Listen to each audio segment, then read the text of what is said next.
Hello. Balance कब दे रहा है? जल्दी ही दे दूंगा विक्रम सेठ। 1 साल से ऊपर हो गया तेरे लोन को। 6 महीने का एक्स्ट्रा टाइम दिया था। विक्रम सेठ 2 दिन का और टाइम दे दीजिए, मैं पक्का दे दूंगा। चल 1 हफ्ता और ले, सारा उधार पूरा कर दे और बंद कर खाता। Thank you Vikram Seth. 1 हफ्ते के बाद कोई थैंक यू नहीं, सॉरी नहीं, ये नहीं वो नहीं, सीधा मैं तेरे घर पहुंचूंगा। उसके बाद जो होगा वो मैं भी नहीं जानता। नहीं, इसकी कोई नौबत नहीं आएगी, मैं पक्का लौटा दूंगा विक्रम सेठ। 16 अगस्त को फिर फोन करूंगा। लास्ट टाइम बोलता हूं, दे दे पैसा नहीं तो वाट लगा दूंगा तेरी।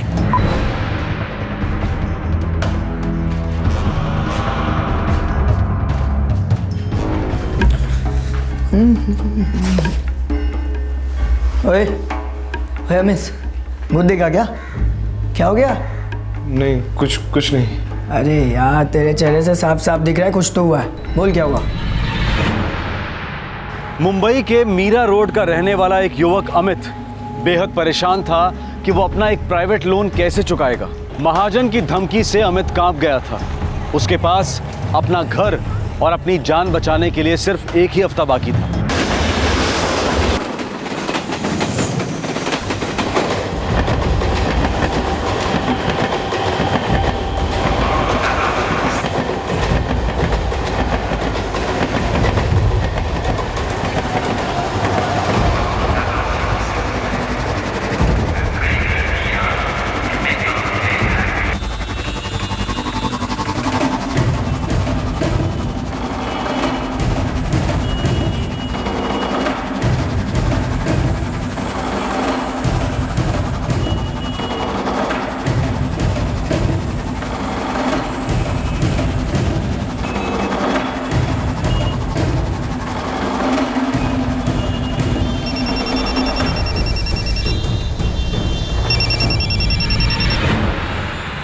हेलो, पैसे लाए हो?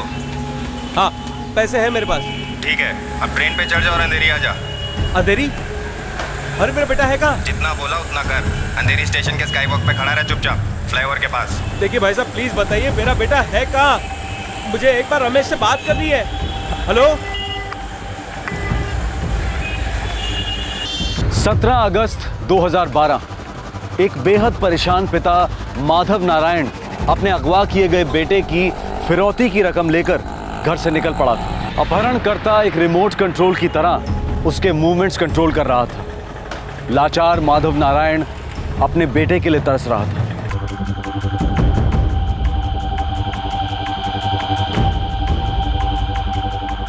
वो लोग मुझे अंधेरी स्काई वॉक पर बुला रहे हैं।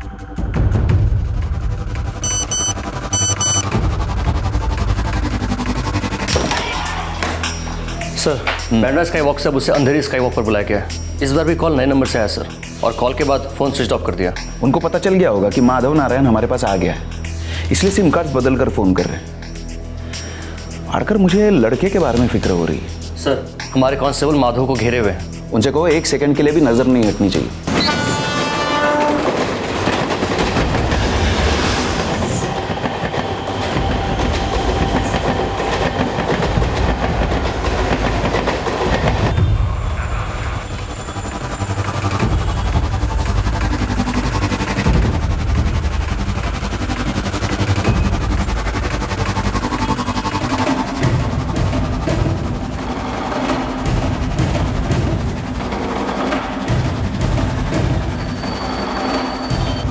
आखिरकार ये क्या खेल खेला जा रहा था? कौन था इस किडनैपिंग के पीछे और ये किडनैपिंग क्यों हुई थी? सीमेंट माधव सेठ आज 2 कामगार कम पड़ रहे हैं। वही होंगे मोर्गन और कुमारेश। हाँ सर, वही 2। हर 2 दिन के बाद डांडी मारते साले। सचिन एक काम करो, हाँ अब जब आएंगे ना वो काम पर तो उनको फाइनल वार्निंग दे दो। अब अगर एक भी दिन छुट्टी ली तो हमेशा के लिए छुट्टी कर देंगे। ठीक है सर। इंजीनियर साहब होंगे, परेशान हो गए होंगे, काम नहीं हुआ ना। हेलो माधव नारायण। हाँ जी बोल रहा हूँ। कौन बोल रहे हैं? मुझे 10 लाख चाहिए। क्या? कौन हो तुम? मैं हूँ कोई, तू बात सुन। मैंने तुझे फोन किया है क्योंकि तू मुझे 10 लाख दे सकता है और तू जरूर देगा। पागल हो गए हो क्या? तेरा लड़का रमेश मेरे साथ में है, मेरे हाथ में है। क्या मतलब? हमने उठा लिया है तेरे बड़े लड़के को, और अगर तूने 10 लाख नहीं दिए तो तेरा छोटा लड़का इकलौता बन के रह जाएगा। कुछ सोच मत, पुलिस का तो सोचियो भी मत। फटाफट पैसे जमा कर, कैश, फिर फोन करूंगा। हेलो हेलो हेलो, क्या हुआ सेठ? मेरा बेटा रमेश। रमेश को क्या हुआ? The number you have dialed is currently switched off.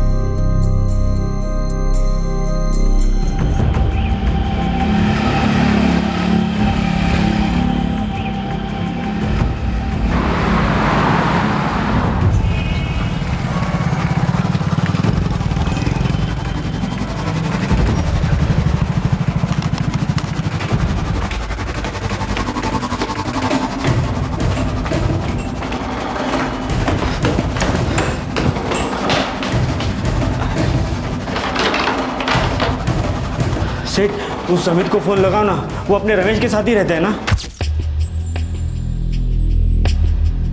The number you have dialed is currently switched off. Amit का फोन पे स्विच ऑफ आ रहा है। सेठ, उस अमित का यही कहीं कोई धंधा है ना? हाँ, मीरा रोड सब्जी मार्केट।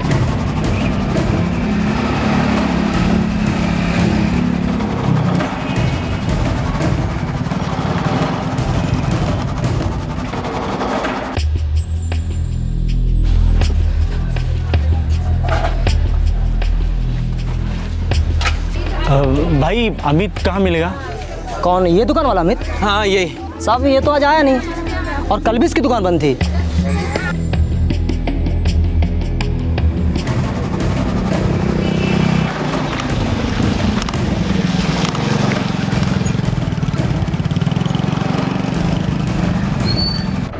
नहीं तो रमेश का तो कोई फोन नहीं आया। क्या बात है, बताइए ना। समीर कहाँ है? समीर तो क्लास गया हुआ है। आप कुछ छुपा रहे हैं क्या मुझसे? अरे सचिन, क्या हुआ है? ये कुछ बोल क्यों नहीं रहे? कहाँ है रमेश? भाभी आप टेंशन मत लो, सब ठीक हो जाएगा। लेकिन हुआ क्या है?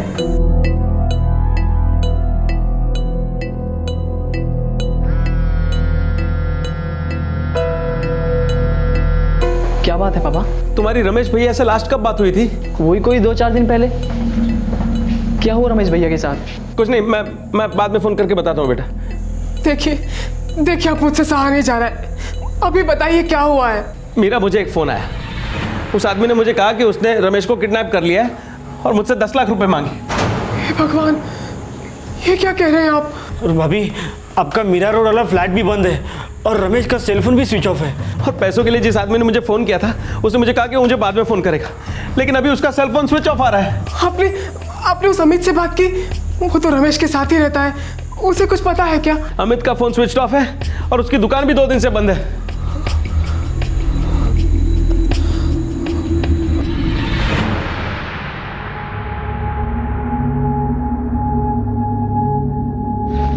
रमेश, एक प्लान है। प्लान? कैसा प्लान? पहले बोल, तू चूचा नहीं करेगा? मैं जो भी बोलूंगा तू करेगा ना? बोल भाई, क्या हुआ? क्या हुआ? क्या अगर तूने साथ दिया ना तो हम सबकी लाइफ सेट हो जाएगी यार। हम सबकी? अमित बोल तो सही, बात क्या है? 10 लाख मांगे हैं तेरे पापा से। क्या? 10 लाख मेरे पापा से? क्यों? यार रमेश, पूरी बात तो सुन एक बार।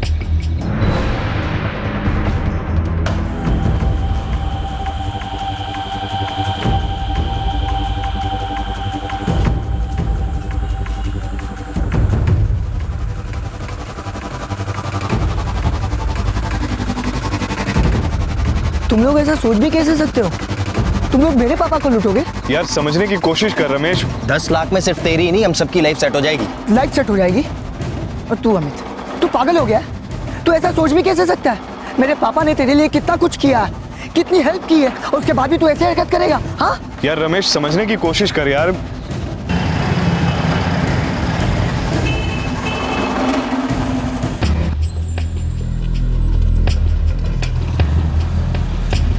स्वरूप बाबू, अमित कहाँ है? अपने दुकान पे होना चाहिए। क्या बात है माधव सेठ, क्या हुआ?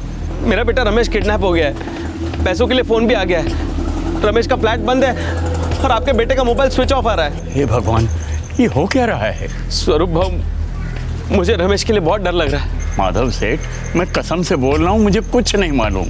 अमित को तो 1 हफ्ते से देखा ही नहीं। वो तो मीरा रोड से यहाँ आया ही नहीं है। माधव से वो किडनैपर का दोबारा फोन भी नहीं आया। कुछ तो लोचा है। मैं क्या कहता हूँ, हम लोग पुलिस के पास चलते हैं। माधव नारायण बोईसर का रहने वाला था, जो थाने जिले में पड़ता है, मुंबई से लगभग 110 किलोमीटर दूर। माधव का मुंबई के मीरा रोड इलाके में एक फ्लैट था, जहां उनका बड़ा बेटा रमेश रहता था। चूंकि रमेश मीरा रोड से किडनैप हुआ था, इसलिए माधव नारायण की शिकायत मीरा रोड पुलिस स्टेशन में दर्ज हुई। साहब, रमेश मेरा बड़ा लड़का है, कांदिवली के कॉमर्स कॉलेज में पढ़ता है वो। और मीरा रोड में रहता है? वो हमारा ही फ्लैट है साहब, इसलिए रमेश वहाँ रहता है। साहब, मेरा काम घर सब बोईसर में है, इसलिए रमेश के लिए कांदिवली बोईसर अप डाउन करना मुश्किल जा रहा था। क्या करते हैं आप बोईसर में? कंस्ट्रक्शन लाइन में मैं कॉन्ट्रैक्टर हूँ साहब। ये अमित जो है, ये आपका लड़का है? जी साहब, माधव सेठ के बहुत उपकार हैं मुझ पर और मेरे बेटे पर। 15 साल से जान पहचान है हमारी। बहुत मुश्किल होता जा रहा है सेठ, जितना धंधा होना चाहिए उतना हो नहीं रहा है। विरार का मार्केट भी बहुत महंगा हो गया है साहब, हम लोगों को भी उधर दादर जाना पड़ता है माल लेने के लिए। आने जाने का खर्चा भी नहीं निकलता कभी कभी। मेरा काम धंधा सब पहले मीरा रोड एरिया में था, उसके बाद मैं यहाँ आया। वहाँ का मार्केट बहुत अच्छा है, वहाँ धंधा क्यों नहीं लगाते आप लोग? अब यहाँ का बना बनाया धंधा छोड़कर मीरा रोड कहाँ जाऊँगा सेठ? यहाँ का धंधा आप संभालिए, मीरा रोड अमित को भेजिए ना। साहब, वो एरिया इतना अच्छा है तो उधर तो जगह मिलना बहुत मुश्किल होगा। जगह मिलना मुश्किल तो होगा, लेकिन नामुमकिन नहीं है। मैं तुम्हारी मदद कर सकता हूँ, मेरे ख्याल से तुम्हारा काम हो जाएगा। सेठ ने अमित को मीरा रोड मार्केट में खड़ा किया साहब, सब कुछ इन्होंने ही करके दिया। 1.5 साल पहले की बात।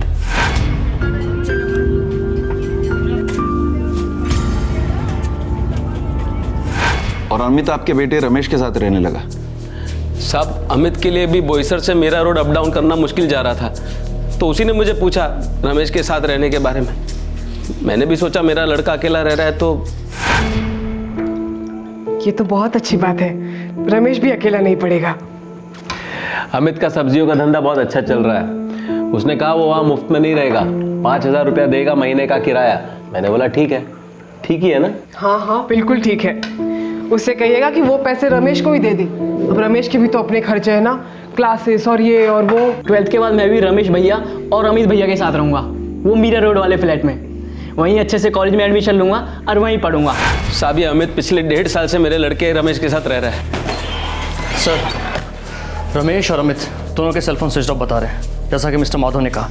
और जिस नंबर से फिरौती के लिए कॉल आया था वो भी स्विच ऑफ है सर। लोकेशंस? 11:30 बजे तक नायगांव था। साहब, जब मुझे फोन आया किडनैपर का तब 12:15 बजे थे। उस वक्त उस नंबर का लोकेशन भी नायगांव ही था। ऐसा हो सकता है कि ये अमित जो है वो किस किडनैपिंग में शामिल हो। साहब, अमित ऐसा क्यों करेगा? नहीं नहीं, वो ऐसा कर ही नहीं सकता। वो भी माधव सेठ जैसे देवमानुष के साथ कभी नहीं। साहब, जिस आदमी का फोन आया था वो अमित तो नहीं था, ये मैं पक्का बता सकता हूँ, क्योंकि उसकी आवाज में पहचानता हूँ। शायद वो इन्वॉल्व ना हो, लेकिन स्वरूप भाव, माधव सेठ, इस केस को लेकर अब तक हमें जो इन्फॉर्मेशन मिली है उसके हिसाब से उंगली अमित पर ही उठ रही है। कॉलर ने फोन करके आपसे 10 लाख रुपए की फिरौती मांगी। ऐसा अर्थ है कि कॉलर को पता है कि आपकी ताकत है 10 लाख रुपए देने की, यानी कि वो आपके जान पहचान के, लेकिन उसने दोबारा आपको फोन नहीं किया। कोई बहुत बड़ा प्लानिंग वाला गेम खेल रहा है। साहब, मेरा लड़का मेरे लिए सब कुछ है। पैसे तो आते जाते रहते साहब, आप बोलिए ना क्या करना है, कैसे करना है, लेकिन मेरे लड़के को कुछ नहीं होना चाहिए साहब। कुछ नहीं होगा माधव सेठ, मैं पर्सनली आपके सारे कॉल्स मॉनिटर करूंगा। अब अगर उसका फोन आता है तो मैं क्या बोलूं? बातों में उलझाए रखो। बोलो कि रमेश से बात करनी है। हमें जितना ज़्यादा वक्त मिलेगा उतनी आसानी से हम कॉलर के लोकेशन के बारे में पता कर सकते हैं।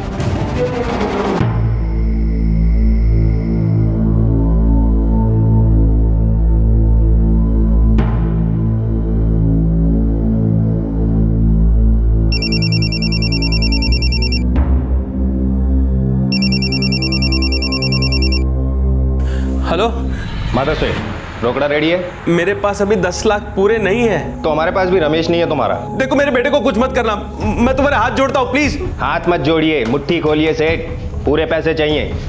कल सुबह बैंड्रा वेस्ट स्काई वॉक पर आ जाओ। ठीक 10 बजे। एक बार मेरी रमेश से बात करा दो, मुझे मेरे बेटे की आवाज़ सुननी है। बात करने के लिए जिंदगी पड़ी है सेठ, पैसे जमा करने के लिए सिर्फ कल सुबह तक का टाइम है तुम्हारे पास। क्या हुआ? क्या कहा उसने? रमेश ठीक तो है ना? मुझे पैसे लेकर बांद्रा स्काई वॉक बुलाया, बोल रहा था कि पैसे मिलने के बाद रमेश को छोड़ देंगे। तो दे दीजिए पैसे, मेरे रमेश को कुछ नहीं होना चाहिए, मैं पहले कह देती हूँ। दे दीजिए उसको पैसे, दे दीजिए।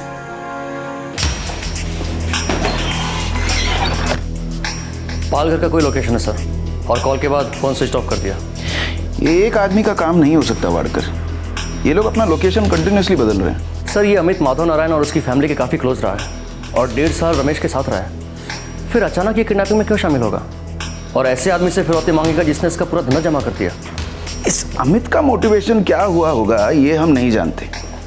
हाँ, पर वाड़कर इतना अनुमान लगाया जा सकता है कि आज की महंगाई के ज़माने में संस्कार और उसूल टिकते नहीं हैं, झुक जाते हैं। जब जायज़ तरीके से पैसे हाथ नहीं लगते तब गलत काम के बारे में दिमाग में ख्याल अपने आप आने लगते हैं। सर वैसे मैंने अमित के पहले के फ़ोन कॉल्स भी ट्रैक किए हैं, लेकिन मुझे बहुत ताज्जुब हो रहा है सर कि अमित 1.5 साल से अपने साथ रह रहे रूममेट की किडनैपिंग कर सकता है, जबकि रमेश के पिता ने अमित के लिए एक बाप की भूमिका अदा की है।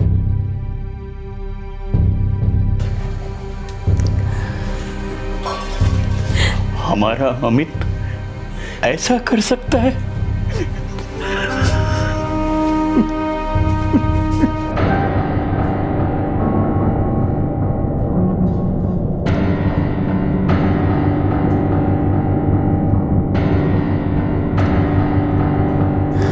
सुनिए, ये अमित ऐसा क्यों कर रहा है? मीरा, अभी हमें पक्की तरह मालूम नहीं है कि ये सब अमित ही कर रहा है, इसलिए इल्जाम लगाना ठीक नहीं होगा। अगर निर्दोष है वो तो गायब क्यों है? मुझे तो लगता है इसमें अमित का ही हाथ है।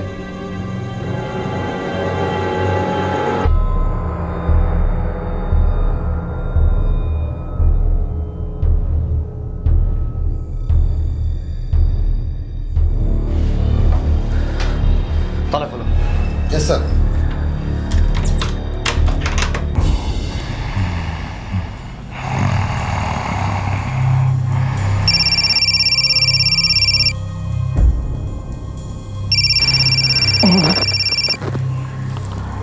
हेलो, विक्रम कपाड़िया। हाँ बोल रहा हूँ। सर घर में कुछ नहीं मिला, सब कुछ बिल्कुल नॉर्मल है, वैसा का वैसा ही। वो महाजन विक्रम कपाड़िया जिसका नंबर अमित के कॉल लिस्ट पे था, उससे बात हुई है। अमित ने उससे पैसे उधार लिए हैं, उस विक्रम को मैंने थाने बुलाया है। बरं, और कोई सुराग? सर ये अमित किसी दीपक राजपूत से कंटिन्यूस टच में रहा है। इसका कोई पुलिस रिकॉर्ड है? नहीं सर, ये भी सब्जी बेचता है, लेकिन मेयर रोड मार्केट में नहीं बल्कि स्टेशन के पास ठेला लगाता है। उचला देला, उठा लो। सर ये भी गायब है।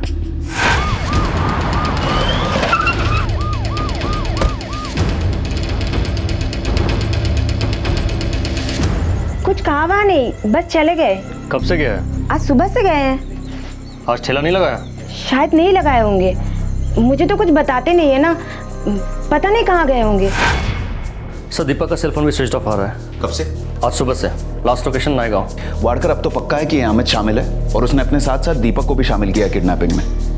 अपने को सबसे पहले रमेश को ढूंढ निकालना है, पर एक सवाल मुझे खाया जा रहा है। क्या सर? कहीं ये रमेश खुद तो शामिल नहीं है? नमस्ते सर। सर मैं विक्रम हूँ, विक्रम कपाड़िया।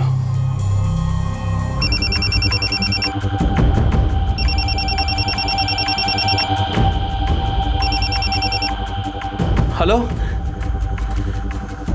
जी, हाँ मैं विक्रम कपाड़िया को जानता हूँ। हाँ वो पैसा सूद पे देता है। सर मैंने ही अमित को 1.5 लाख रुपए का लोन दिया था। किस लिए? वो अपनी सब्जी की दुकान बड़ी करना चाहता था और 1 साल के अंदर ही पैसा रिटर्न करने की बात हुई थी। पहले कभी उधार लिया था तुमसे? नहीं सर, मैं उससे फर्स्ट टाइम मिला। वो माधव सेठ का नाम लिया और बोला कि मैं उनकी जान पहचान से आया हूँ। अच्छा, तो तुम और माधव सेठ एक दूसरे के साथ बिजनेस कर चुके हो? सर उनके जैसा आदमी नहीं मिलेगा आजकल के ज़माने में, एकदम संत आदमी है, संत।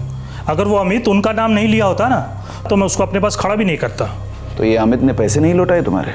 नहीं सर, उसे 1 साल के ऊपर 6 महीने का टाइम और दिया, फिर भी उसने नहीं लौटाए तो पिछले हफ्ते उसको फ़ोन किया था। कैसा फोन? याद दिलाने के लिए सर कि भाई मेरे पैसे लौटा। म्हणजे धमकी वाला फोन? सर उसके पास मेरे 60,000 रुपये बाकी हैं, ना वो पैसे वापस कर रहा है ना सूद दे रहा है। पर कसम लक्ष्मी जी की सर, ये किडनैपिंग के बारे में मुझे ज़रा सी भी भनक नहीं थी। फिर मुझे क्या पता था कि ये पैसे के लिए माधव सेठ के घर में ही हाथ मारेगा। वाड़कर, अब तो ये बिल्कुल साफ है कि ये किडनैपिंग अमित ने ही किया है अपने दोस्त दीपक को साथ में लेकर, और ये सिर्फ उन्होंने पैसों के लिए किया है, तुम्हारा उधार चुकाने के लिए, और ऊपर से थोड़ा और पैसा बनाने के लिए। सारे सुराग एक ही आवाज में चिल्ला चिल्ला कर कह रहे थे कि इस किडनैपिंग का मास्टरमाइंड अमित है। अमित के सर पर लोन था जो वो समय पर चुका नहीं पाया था। इस बात की पूरी संभावना थी कि अमित ने ये किडनैपिंग अपना लोन चुकाने के इरादे से की थी, लेकिन अब सवाल ये था कि वो माधव नारायण से फिरौती की रकम लेने की बजाय उसे गोल गोल घुमाकर चक्कर क्यों कटवा रहा था।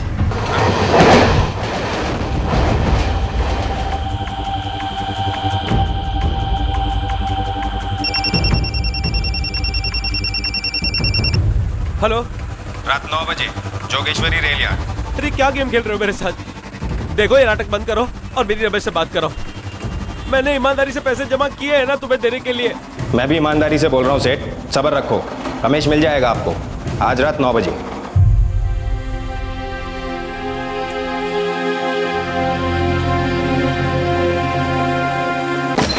सर, ये फिर से कोई फॉल्स अलार्म है। जोगेश्वरी रेल यार्ड रात 9 बजे बुलाया, फिर फ़ोन कर दिया। अब ये फ़ोन स्विच ऑफ बता रहा है। प्लान क्या है इन लोगों का?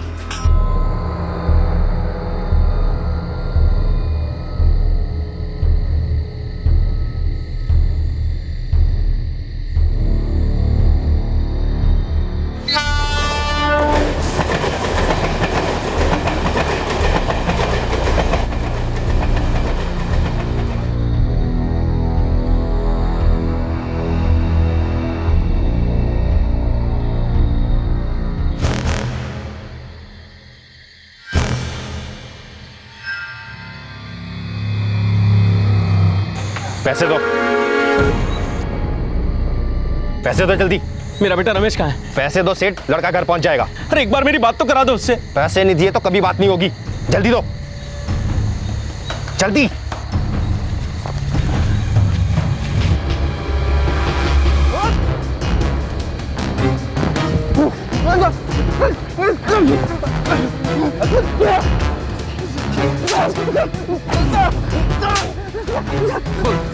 रमेश कहाँ है? मुझे नहीं मालूम साहब, वो अमित के साथ होगा। तो फिर अमित कहाँ है? मुझे नहीं मालूम साहब, मुझे सच्ची नहीं मालूम साहब, सच बोल रहा हूं, नहीं मालूम साहब।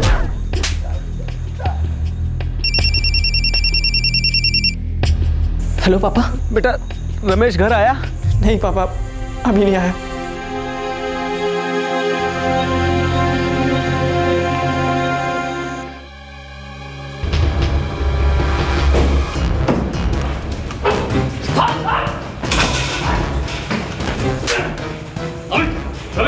सर मेरे को नहीं मालूम है सर। रमेश कुटे है? मेरे को नहीं मालूम सर।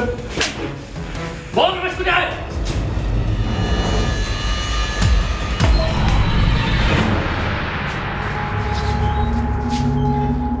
बता, जल्दी बता, रमेश कहाँ है? अरे लौकर बोल। अमित बेटा बोल, कहाँ है रमेश? क्या किया तूने? कुछ गलत तो नहीं किया तूने माधव सेठ के बेटे के साथ? हे अमित, तेरी मेरे से क्या दुश्मनी है? मैंने तुझे हमेशा अपने बेटे के जैसा माना है। रमेश तेरे छोटे भाई जैसा है। क्या हो गया? नहीं, कुछ नहीं। अरे यार, तेरे चेहरे से साफ साफ दिख रहा है कुछ तो हुआ है। बोल क्या हुआ?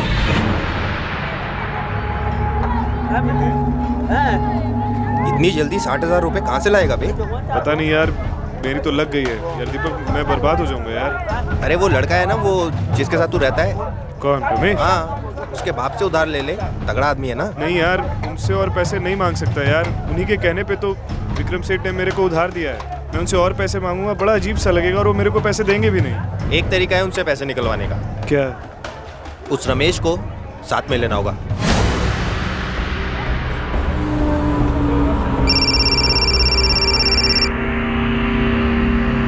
हाँ अमित बोल। रमेश, थोड़ा काम था यार। अब बोल भी दे यार, काफी टाइम से अपना चेहरा लटकाए घूम रहा है। बोल। तू मिल सकता है क्या? तू मिलेगा तो तेरे सामने बोलूंगा मैं। हाँ बोलना, कहाँ मिलना है? नए गांव स्टेशन आ सकता है क्या? नए गांव? अरे यार नए गाँव इतना दूर? आ जाना यार, थोड़ा अर्जेंट है, नया गांव आ जा। ओके बाबा मैं पहुंचता हूँ, लेकिन मुझे कुछ तो हिंट दे। देख अब तू मुझे सॉलिड टेंशन में डाल रहा है। ओके तू एक बार आ जा, तू मिलेगा तो तेरे सामने मैं सब कुछ बता दूंगा। तू एक बार आ जा। मैं तेरा वेट कर रहा हूँ। हमें तो चुप क्यों है? मेरा बेटा रमेश कहाँ है? तुम लोग मेरे पापा को लूटोगे? मेरे पापा को? यार समझने की कोशिश कर रमेश। 10 लाख में सिर्फ तेरी ही नहीं, हम सबकी लाइफ सेट हो जाएगी। तू पागल हो गया? तू ऐसा सोच भी कैसे सकता है? मेरे पापा ने तेरे लिए कितना कुछ किया है, कितनी हेल्प की है, और उसके बाद भी तू ऐसे हरकत करेगा? हाँ देख रमेश, इतना उछल मत। हमारा साथ दे, नहीं तो सच में उठा लेंगे। उठा लेंगे? किडनैप। किडनैप? अब समझा। अमित, इसलिए तूने मुझे इतना दूर नायगांव मिलने बुलाया? मुझे कुछ सूझ नहीं रहा है, मैं क्या करूं? सूझ नहीं रहा है तो तू ऐसा घटिया प्लान बनाएगा तेरे दोस्त के साथ मिलकर? हाँ तू मेरी किडनैपिंग करेगा?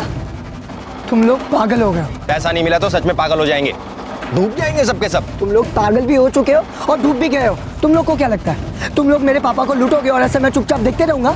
अमित मेरी तरफ देख, मेरी आंखों में देख। क्या पागल हो गया तू? मेरे पापा ने तेरे लिए कितना कुछ किया, कितनी हेल्प की, और उसके बाद भी तुम दोनों को छोड़ूंगा नहीं, जेल भिजवा कर रहूंगा। देखो यार अमित, हाँ अगर ये भौंका ना तो हम दोनों के गले में पुलिस का पट्टा होगा। यार अब क्या करेंगे दीपक? अब सबसे पहले इस हीरो को रोकना होगा, चुप कराना होगा इसको।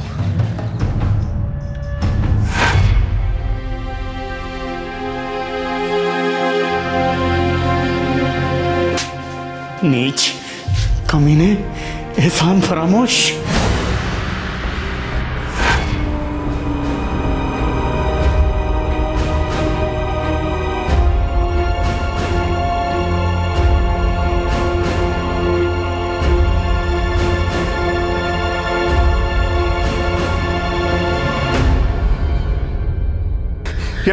यार दीपक, ये क्या किया हमने यार? यार इसके अलावा कुछ और नहीं कर सकते थे हम। बर्बाद करने पे तुला था हमें। यार हमारी जिंदगी तो बर्बाद हो जाएगी यार। अबे चुप, लड़की जैसे मत रहो। अपन आगे निकल जाएंगे मस्त। इसके बाप से लेंगे 10 लाख रुपए, और उसके बाद किसी को पता चलने से पहले कहीं चले जाएंगे यार।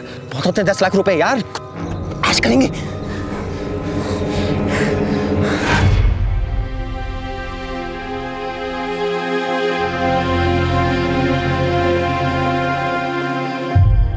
वाडकर, नायगांव तालाब पर एक टीम भेज दो। यस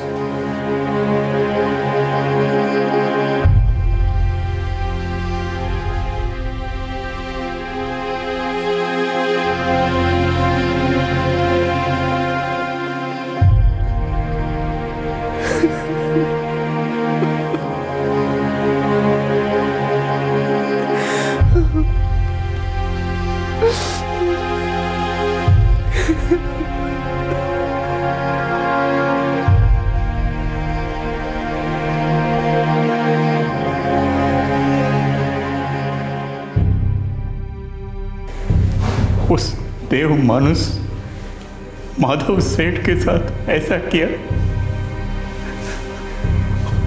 उसका लड़का उसकी जान था, जैसे तू भी मेरी जान था। उसने तेरे लिए जो किया वो मैं भी कभी नहीं कर सका। फिर क्यों किया तूने ऐसा? अमित और दीपक को थाने सेशन कोर्ट में पेश किया गया। वो दोनों इस वक्त जुडिशियल कस्टडी में हैं। इन दोनों पर आईपीसी के सेक्शन 363 और सेक्शन 302 के तहत किडनैपिंग और हत्या के चार्जेस लगाए गए। करीबी लोगों द्वारा इस तरह का कातिलाना विश्वासघात न सिर्फ संगीन जुर्म है, बल्कि इंसान का इंसानियत पर से विश्वास भी उठा देता है। लेकिन हम सब सामाजिक प्राणी हैं, हमें दूसरे लोगों के साथ उनके बीच अपनी जिंदगी बितानी है। इसकी वजह से हम हर दूसरे इंसान को शक की निगाहों से नहीं देख सकते, अपने आप को सारी दुनिया से चुरा नहीं सकते। लेकिन हाँ, हम अपने करीबी लोगों पर करीब से नजर तो रख ही सकते हैं। यदि उनका आचरण किसी समस्या या मुश्किलात की दस्तक देता है तो उनसे बात करके उन्हें विश्वास में लेते हुए उनकी समस्या की गंभीरता को कम तो कर ही सकते हैं। इस केस में अमित के साथ हमारी कोई सहानुभूति नहीं है। वो एक बालिग नौजवान था जिसने सिर्फ पैसों के लिए हत्या की। लेकिन अगर हम 2 कदम पीछे मुड़कर देखें तो ये हत्या कितनी व्यर्थ थी। अमित कोई क्रिमिनल नहीं था, वो अपना बिजनेस आगे बढ़ाना चाहता था, उसे पैसों की जरूरत थी और वो पैसों के जाल में फंस गया। अगर वो एक बार अपने पिता के साथ या अपने पिता समान माधव नारायण के साथ ये अपनी समस्या शेयर करता तो शायद महाजन विक्रम कपाड़िया से थोड़ी मोहलत और मिल सकती थी, शायद पैसों का इंतजाम भी हो जाता। जो भी होता, रमेश जीवित होता। किडनैपिंग और हत्या भयंकर अपराध है, इनकी सभ्य समाज में कोई गुंजाइश नहीं, कोई जस्टिफिकेशन नहीं। अमित और दीपक को कड़ी से कड़ी सजा होगी और होनी भी चाहिए। हमारे आज के एपिसोड की दूसरी कहानी।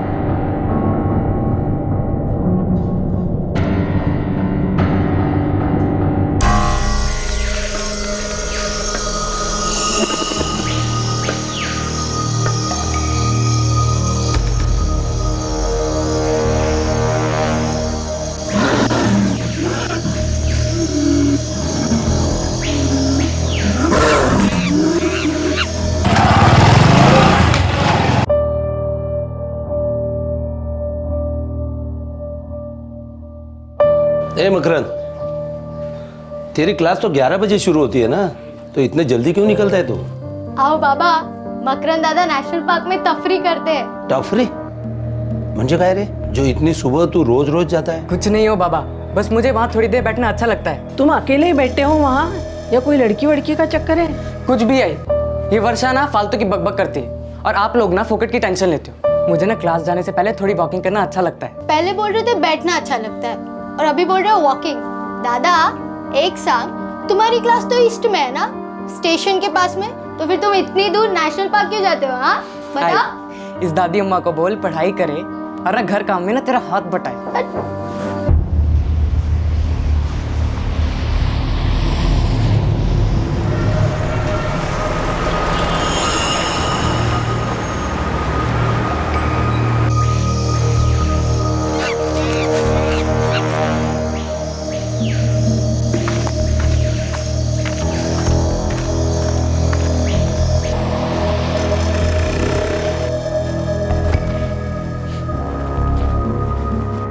उन्नीस वर्षीय मकरंद गावड़े अपने माता पिता का बड़ा लड़का था। उसकी छोटी बहन थी वर्षा। उसके पिता चंद्रकांत मुंबई के भायखला इलाके की एक फैक्ट्री में काम करते थे। मकरंद खुद एक टेक्निकल इंस्टीट्यूट में सबसे लेटेस्ट हुनर सीख रहा था और डिस्टेंस एजुकेशन के द्वारा अपनी डिग्री भी पूरी कर रहा था। मकरंद एक होनहार लड़का था, मेहनती था, महत्वाकांक्षी था और 19 साल का होने के नाते थोड़ा शरारती भी था। कोई लड़की है गारंटी। अरे सुमड़ी में कुमड़ी है ये मकरंद, हम सबसे छुपा रहा है। अबे जाओ, मैं तुम लोग जैसा ना फट्टू चंदनी हूँ, गर्लफ्रेंड रखूंगा ना तो खुल्लम खुल्ला। अच्छा, तो तू क्लास आने से पहले नेशनल पार्क क्यों जाता है बे? मक्खी मारने। वो भी वहाँ आती होगी कोई पे, क्या वीडियो दिखा यार। मुझे ना नेचर में अच्छा लगता है मिस्टर किरीट। तुम लोग को क्या प्रॉब्लम है? देख भाई, हम लोग उतने डफर नहीं है जितना तू समझता है। मकरंद बता भी दे यार कौन है। मैं ना वहाँ पे मोबाइल में फोटो लेने जाता हूँ, प्रकृति की। तो उसका नाम प्रकृति है? अबे साले, लड़कियों की प्रोफाइल चेक करने से थोड़ा सा टाइम मिले ना तो मेरी फ्रेंड्स बुक की वॉल भी चेक कर ले। हर रोज नया फोटो अपलोड करता हूँ, नेचर की, वाइल्ड लाइफ की, प्रकृति की। समझे किरीट, मिस्टर वन ट्रैक दिमाग। एक दिन ना अपन इसका पीछा करते, जैसे ही लैप पड़ाएगा ना तब इसकी फटी हालत का फोटो खींचते, एकदम एवॉर्ड फोटो होगी इसकी ऐसी। और जब मात्रे सर आएंगे ना तो तुम लोग के एक्सप्रेशन होंगे ऐसे। मैं तो रेडी फोटो खींचने के लिए। फिर क्लास के टाइम में बकबक बकबक। मकरंद गावड़े, तुम ही हो ये मंडला जमा करते हो, प्रैक्टिकल के टाइम में फालतू टाइम पास करते हो। सर नो सर, सर यही लोग मुझसे पूछ रहे थे कि मैं नेशनल पार्क क्यों जाता हूँ। अच्छा, तुम सबको नेशनल पार्क जाने की पड़ी है? हाँ, ये प्रैक्टिकल की नहीं। ये देखो, ये क्या है? ये किरीट, इस मॉड्यूल के 4 सेशंस होने को आए हैं, अभी तक तुम्हें बेसिक सर्किट समझ में नहीं आया है। ये ऐसा काम करोगे तो लेने के देने पड़ जाएंगे। Sorry sir. सॉरी नहीं, चलो अभी के अभी मुझे वाई सर्किट ड्रॉ करके दिखाओ।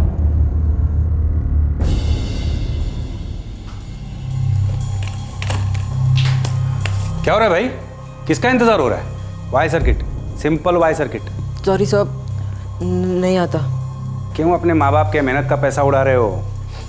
डिप्लोमा तो मिलेगा नहीं तुम्हें और अगर गलती से मिल भी गया तो उसके आगे तुम जीरो हो, बड़ा अंडा।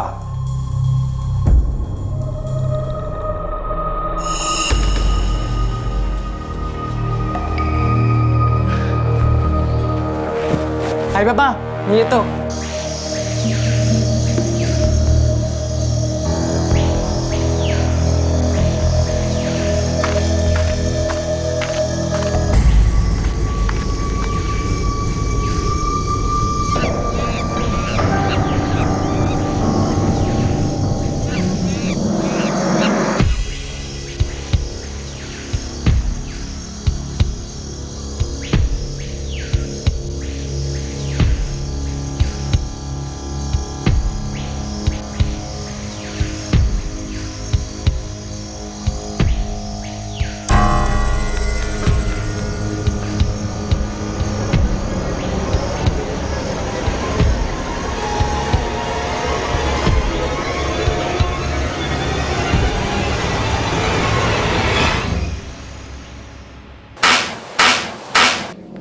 हेलो बाबा, मकरंद दादा का सेल फोन स्विच ऑफ आ रहा है। मैं शाम 4 बजे से ट्राई कर रही हूँ। अरे उसके दोस्तों से बात की? हाँ, उस दिवेश और किशोर से बात की थी, लेकिन उन्होंने कहा दादा आज क्लास आए ही नहीं। ठीक है, मैं घर पहुंच रहा हूँ, पता कर लेते हैं। हाँ,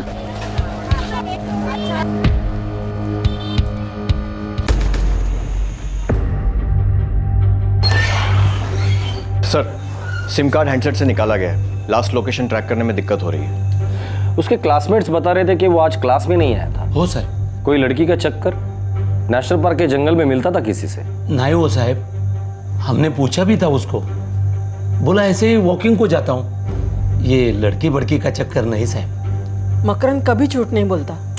ठीक है, अब नेशनल पार्क के जंगल में तलाश करेंगे और उसके दोस्तों से भी बात करेंगे और सुबह तक वेट करेंगे। 21 सितंबर की रात गुजर गई, 22 की सुबह हुई, लेकिन मकरंद घर नहीं लौटा। वो अपनी रेगुलर टेक्निकल इंस्टीट्यूट की क्लास में भी नहीं गया था। क्लास में जाने से पहले उसकी आदत थी बोरीवली के संजय गांधी नेशनल पार्क में कुछ समय बिताने की। संभावना थी कि उसी दौरान उस पार्क में कुछ हुआ था।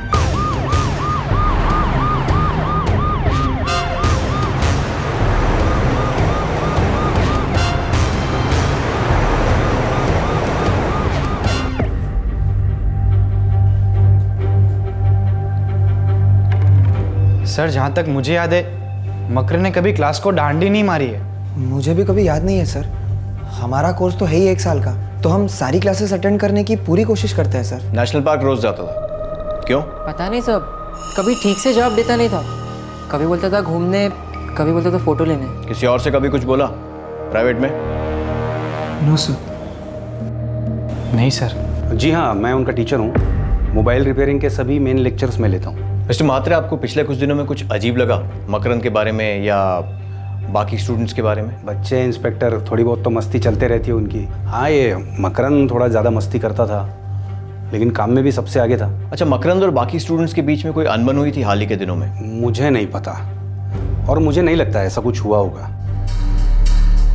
अरे साहब, मैं कितनी बार बोल चुका हूँ कि मेरे मकरंद का किसी लड़की के साथ कोई चक्कर नहीं है। मैं चिढ़ाती थी दादा को गर्लफ्रेंड के बारे में। अगर होती तो वो जरूर बताते। दादा एकदम फ्रैंक टाइप के हैं सर। हम सभी कोशिशें कर रहे हैं, पर अभी तक हमारे हाथ में कोई ठोस सुराग नहीं लगा। जैसे हमें कुछ पता चलेगा हम आपको कांटेक्ट करेंगे। तब तक के लिए हिम्मत रखिए।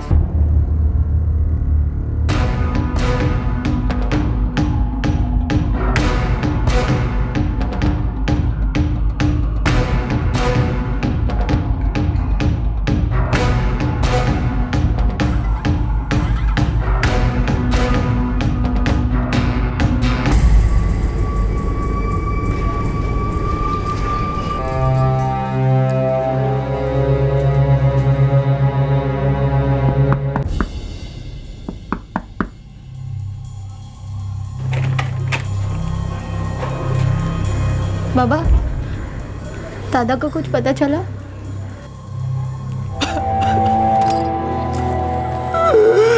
ए राजलक्ष्मी, संभाल अपने आप को। ऐसे कैसे गायब हो गया हमारा बेटा? कहाँ चला गया? पुलिस क्या बोल रही थी बताइए ना। कुछ बोल ही नहीं रहे हैं। अरे कुछ है ही नहीं बोलने जैसा।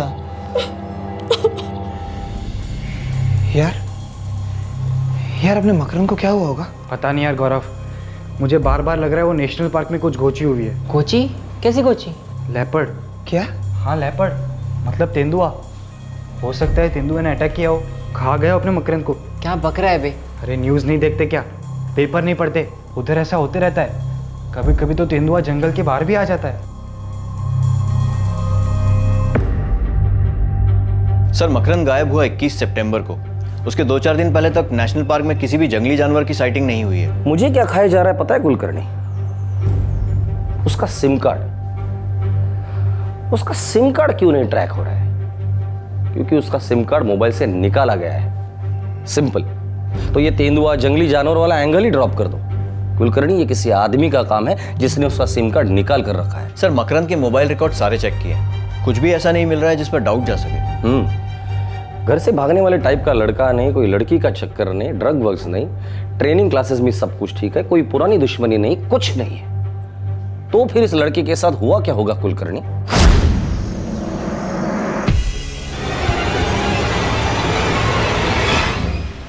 इक्कीस सितंबर को गायब होने के पूरे 11 दिन बाद तक पुलिस को इस केस में कोई ब्रेक थ्रू नहीं मिल रहा था।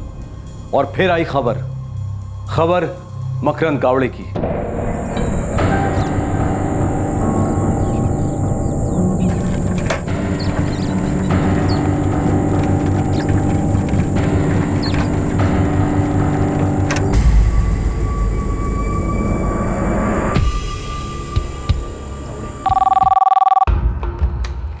नमस्कार, इंस्पेक्टर पोद्दार बोलते हैं। इंस्पेक्टर, मैं जुबिली टेक्निकल इंस्टीट्यूट से म्हात्रे बोल रहा हूँ। ये मुझे अभी नेशनल पार्क के फॉरेस्ट ऑफिसर का फ़ोन आया था। क्या बोल रहे थे? एक बॉडी मिली है, जेब में मकरंद का आईडी कार्ड है। ये हमारे इंस्टीट्यूट का आईडी कार्ड।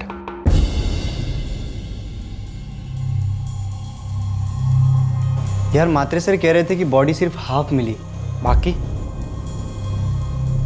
लेकिन डॉक्टर साहब, अगर एनिमल अटैक है तो एनिमल साइटिंग क्यों नहीं हुआ? जंगल के गार्ड, गांव वाले, ये लोग सब तो नजर रखे होते हैं। और मकरंद जब गायब हुआ था तब किसी ने रिपोर्ट नहीं किया था कि किसी ने भी किसी जानवर को देखा था। आधी खाई हुई बॉडी मेन रोड से अंदर झाड़ियों में मिली थी और सभी फॉरेस्ट वाले यही कह रहे हैं कि अगर कोई जंगली जानवर होता तो जरूर दिखता। बॉडी का जो भी कुछ बचा हुआ हिस्सा है उसे फॉरेंसिक डिटेल्स के लिए भेज देते हैं, शायद कुछ और निकल आए। डॉक्टर साहब, इस हालत में फॉरेंसिक, इसमें तो काफी वक्त लगेगा। कम से कम 2 महीने, 3 महीने भी लग सकते हैं। अच्छा, आपको पूरी बॉडी की जरूरत है? नहीं, पूरी बॉडी की जरूरत नहीं है। बॉडी का जो बचा हुआ हिस्सा है उससे विसरा सैंपल्स लिए जाएंगे और उसे टेस्टिंग के लिए भेज दिए जाएंगे। बाकी बॉडी आप परिवार वालों को सौंप सकते हैं। थैंक यू डॉक्टर साहब।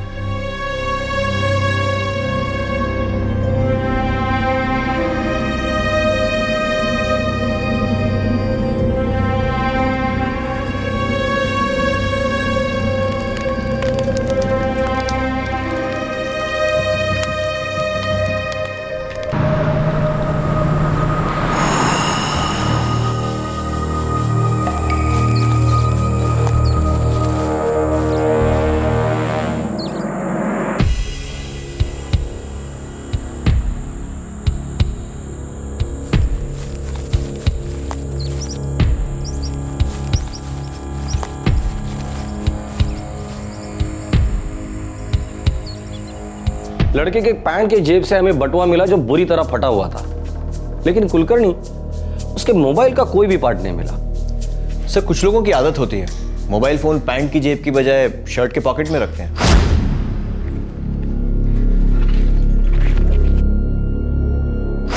शायद एनिमल अटैक ही हुआ होगा। और कुछ क्या हो सकता है?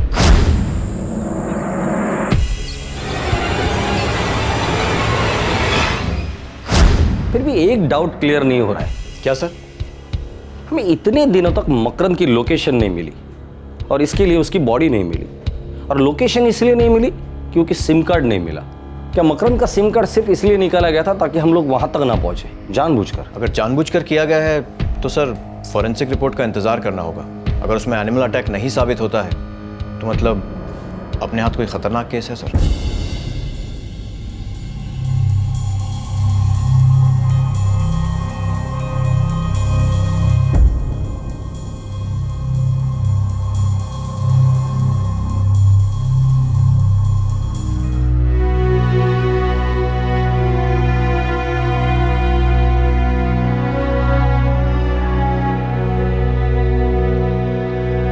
ऐसा लग रहा था कि मकरंद के मोबाइल फोन से सिम कार्ड जानबूझकर निकाला गया था और इसी वजह से पुलिस को शक हुआ कि दाल में कुछ काला है। पुलिस विसरा एनालिसिस रिपोर्ट का बेसब्री से इंतजार कर रही थी, जो पूरे 3 महीने बाद आई।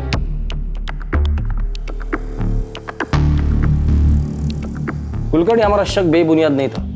क्या लिखा है रिपोर्ट में सर? बॉडी को जानवर ने खाया जरूर था, पर उसकी मौत काफी पहले हुई थी।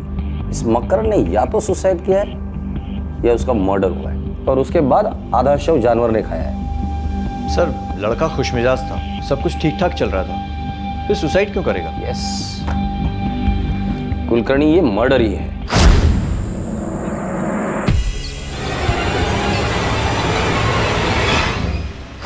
ये मर्डर पैसों के लिए नहीं हुआ है, कोई और कारण है खोने के पास, कोई और इरादा। कोई चांस ही नहीं सर। हमारे बीच ऐसे झगड़े वगड़े कभी नहीं हुए, थोड़ी बहुत खिंचाई विचाई होती थी बस। और जो ज्यादातर मकरंद ही करता था सर, उसके अंदर काफी कीड़ा था, सबकी लेता था लेकिन लिमिट में सर। उसकी कोई गर्लफ्रेंड थी? नो सर, मकरंद की कोई गर्लफ्रेंड होती तो हमें जरूर पता होता। क्यों साहब, मेरे बेटे को कोई क्यों मारना चाहेगा? दादा कभी किसी के भानगढ़ में नहीं पड़ते थे, वो तो झगड़ों को छुड़ाते थे और लोगों को हंसाते थे। जवान बेटा खोया है मैंने, दुनिया में इससे बड़ा कोई दुख नहीं हो सकता। कौन है ऐसा क्रूर इंसान जिसने मेरे बेटे का खून किया? मैं हाथ जोड़ता हूं, ढूंढिए उसे, सीख मिलनी चाहिए उसे, फांसी होनी चाहिए।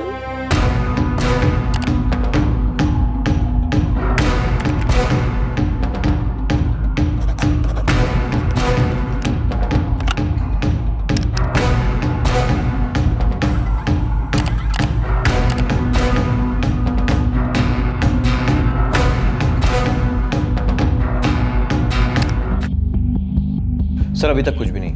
कुलकर्णी, कुछ ना कुछ तो होना ही चाहिए। सर, मकरंद का सिम कार्ड निकालने के बाद जो हैंडसेट था, उसकी डिटेल्स उसकी बहन वर्षा से ले ली है। शायद उससे कुछ पता लगे, शायद खूनी फ़ोन इस्तेमाल कर रहा हो या बेचा हो और कोई और इस्तेमाल कर रहा हो। एक्सेलेंट कुलकर्णी, इस हैंडसेट को ट्रैकिंग पे डाल दो। इस हैंडसेट की डिटेल हर सर्विस प्रोवाइडर को दे देना।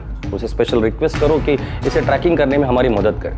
अगर कोई भी इसमें नया सिम कार्ड डालकर इसे एक्टिवेट करता है तो समझ लो इमीडिएटली हमारा केस भी एक्टिवेट हो जाएगा। कुलकर्णी, मुझे किसी भी हालत में ब्रेक थ्रू चाहिए। कत्ल हुआ था, इसका मतलब कारण भी था। किसी को मकरंद की मौत से फायदा हुआ था या फिर उसे सुकून मिला था। पुलिस ने उसके हैंडसेट को टॉप प्रायोरिटी सर्विलेंस पर डाल दिया। ये एक चांस था उनके पास। अगर वो हैंडसेट एक्टिवेट होता तो ये केस आगे बढ़ता।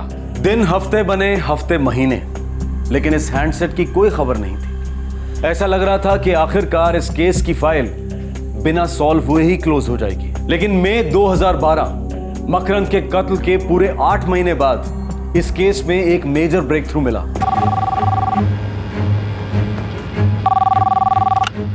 नमस्कार, इंस्पेक्टर पोद्दार, कस्तूरबा मार्ग पुलिस स्टेशन। इंस्पेक्टर पोद्दार जी, मैं सोनाटा नेटवर्क से असिस्टेंट मैनेजर धीरेन्द्र बोल रहा हूँ। हाँ बोलिए। सर, आज से 3 महीने पहले फरवरी में आपके पुलिस स्टेशन से हमारे नेटवर्क पर एक रिक्वेस्ट आई थी कि एक पर्टिकुलर मोबाइल हैंडसेट पर हम नज़र रखें। हाँ, एक मर्डर केस था। क्या हैंडसेट एक्टिवेट हो गया? नंबर डिटेल्स है आपके पास? जी, नंबर है 444-555-66677। नाम है विक्रम जोगलेकर और सर ये मीरा रोड का एड्रेस है। आप प्लीज़ मेरा नंबर नोट कर लीजिए, 4488899977, और इसके डिटेल्स मुझे SMS कीजिए अभी। कुलकर्णी, अब ये केस हम सॉल्व करके ही रहेंगे।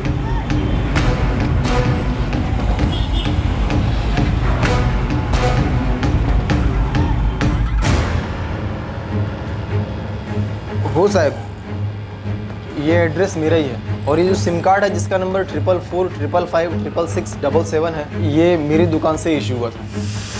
पर साहब, मैं विक्रम जोगलेकर नहीं हूँ, मेरा नाम संदीप राणे है। तो फिर ये विक्रम जोगलेकर कौन है? सर, वो मेरा दोस्त है। उसको एक सिम कार्ड चाहिए था और उसके पास एड्रेस प्रूफ नहीं था, तो मैंने उसको अपने एड्रेस प्रूफ पे एक सिम कार्ड दे दिया। तेरा ये दोस्त विक्रम जोगलेकर, उसे फ़ोन करके अभी के अभी यहाँ बुला, बोलना अर्जेंट है।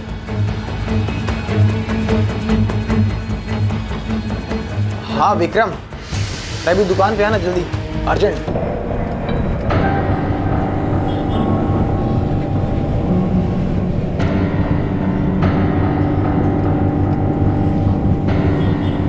विक्रम जोगलेकर?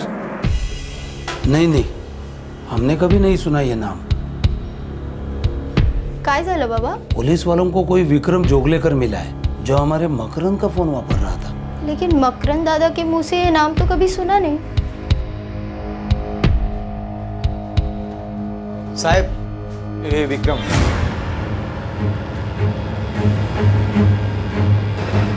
सेलफोन निकाल, जल्दी निकाल।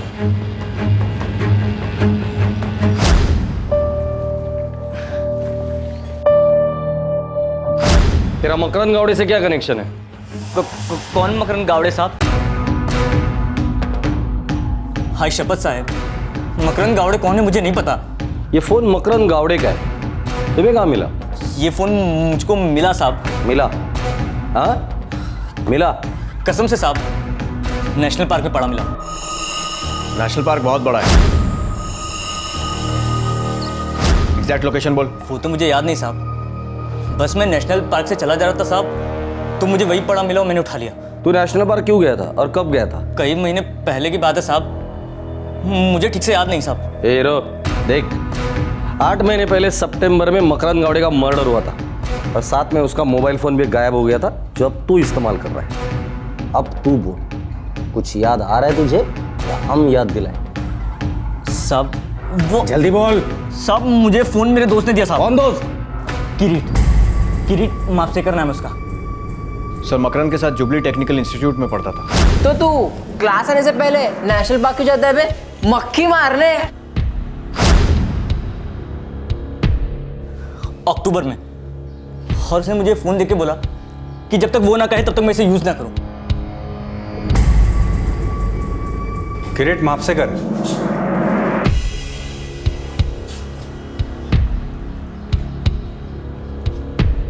किरीट, ऐसी भी क्या दुश्मनी थी मकरंद के साथ, हाँ, कि तूने उसे जान से मार डाला?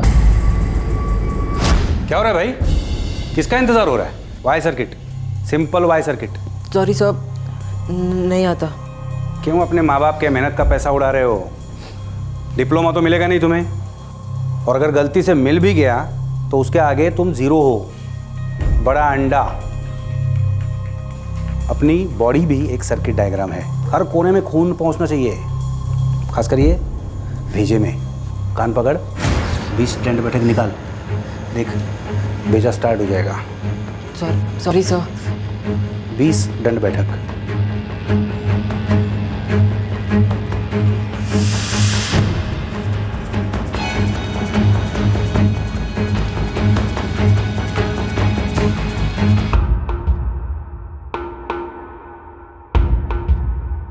और 20।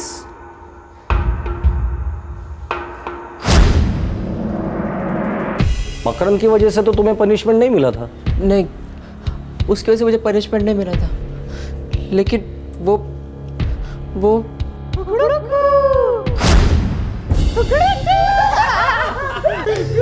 अभी तो 20 बार और देख मात्रे सर को, देख मात्रे सर।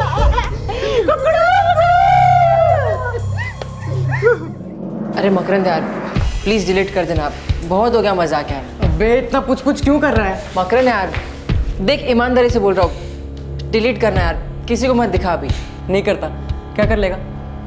मैंने इसको ना अपने फ्रेंड्स बुक की वॉल पे अपलोड करता हूँ और टाइटल होगा कुकड़ुकू। सोच कितने लाइक्स आएंगे, कितने शेयर होंगे। साले तू ना वर्ल्ड फेमस हो जाएगा, वर्ल्ड फेमस।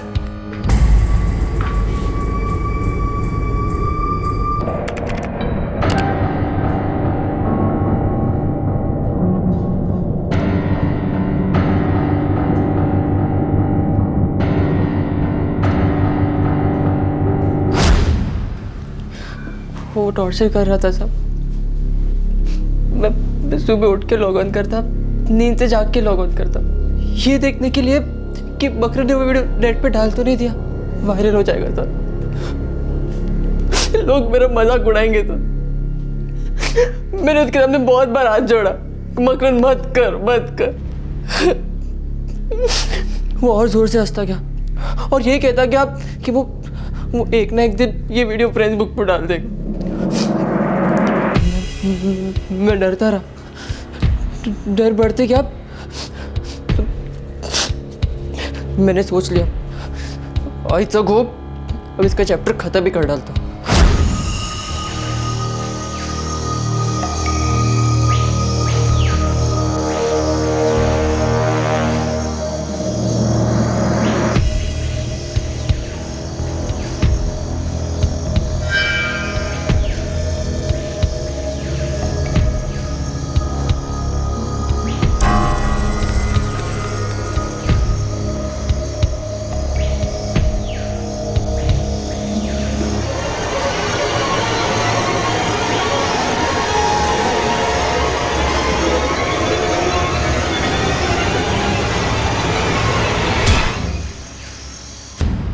किरीट, इस एक वीडियो क्लिप के लिए तुमने उसकी जान ले ली? वो रोज मेरी जान ले रहा था सब, मैं और क्या कर सकता था? ब्लैकमेल कर रहा था मुझे वो, नरक बनाकर लग दी थी लाइफ मेरी साले ने, हवे में लटका के रखा था मुझे। हाँ, मैंने किरीट मापसेकर को पनिशमेंट दी थी। पूरे क्लास के सामने कचरा करना, उसका इंसल्ट करना क्या इतना जरूरी था मिस्टर म्हात्रे? हमें ऐसे ही पढ़ाया गया है, हम ऐसे ही सीखे हैं। अब आजकल की पीढ़ी कितनी सेंसिटिव है, किस हद तक जा सकती है, ये सब मुझे नहीं मालूम। हाँ, मालूम होता तो नहीं करता इंस्पेक्टर। नो सर, हम तो ये फर्स्ट टाइम सुन रहे हैं। हमें तो मालूम भी नहीं था कि मकरन किरीट को ऐसे टॉर्चर कर रहा था। सर, मकरन में सॉलिड कीड़ा जरूर था, लेकिन मुझे डाउट है वो ऐसा मजाक करता।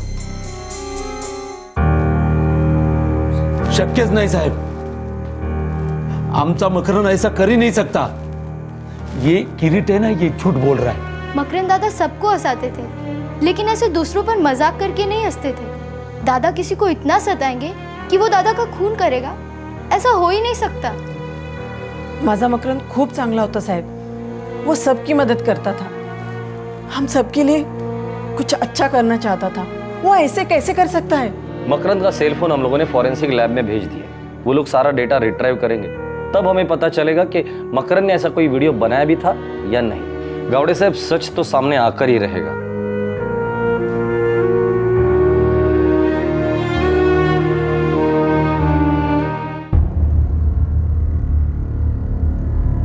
किरीट मापसेकर का कोई पास्ट क्रिमिनल रिकॉर्ड नहीं था।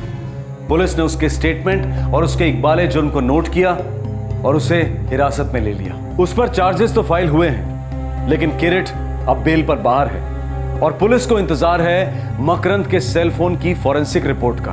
कानून अपना समय लेगा, अदालत में जो साबित होगा वो सच होगा, लेकिन एक सच कभी नहीं बदलेगा कि मकरंद गावड़े उम्र 19 साल अब इस दुनिया में नहीं रहा। किरीट के साथ साथ इस केस में और किसे दोषी ठहराया जाए, मोबाइल फोन्स में वीडियो की सुविधा को या फिर सोशल नेटवर्किंग साइट्स को।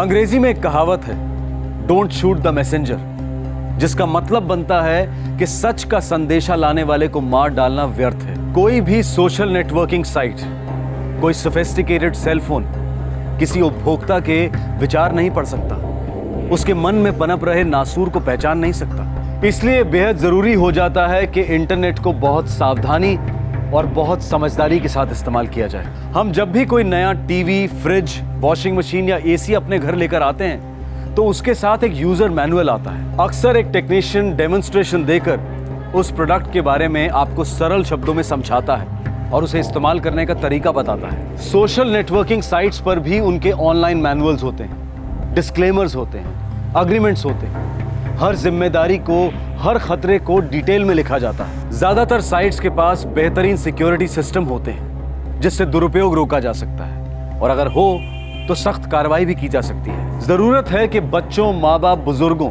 सभी के लिए डेमोन्स्ट्रेशंस हो, वर्कशॉप्स कंडक्ट हो, ये सिखाने के लिए कि आप अपने आप को इंटरनेट पर किस तरीके से सुरक्षित रख सकते हैं। ये वर्कशॉप स्कूल, कॉलेजेस में कंडक्ट की जा सकती हैं। एनजीओज, हाउसिंग सोसाइटी, हर कम्युनिटी की अलग अलग ऑर्गेनाइजेशन द्वारा भी चलाई जा सकती है। इंटरनेट का चक्का उल्टा नहीं घुमाया जा सकता, लेकिन यह बिल्कुल जरूरी नहीं है कि यह चक्का किसी भी इंसान को रौंद कर निकल जाए। आपसे फिर मुलाकात होगी क्राइम पेट्रोल दस्तक में एक और नए केस के साथ। क्राइम पेट्रोल्स के और भी दिलचस्प कहानी देखने के लिए हमारे चैनल को सब्सक्राइब करें और बेल आइकॉन दबाना न भूलें।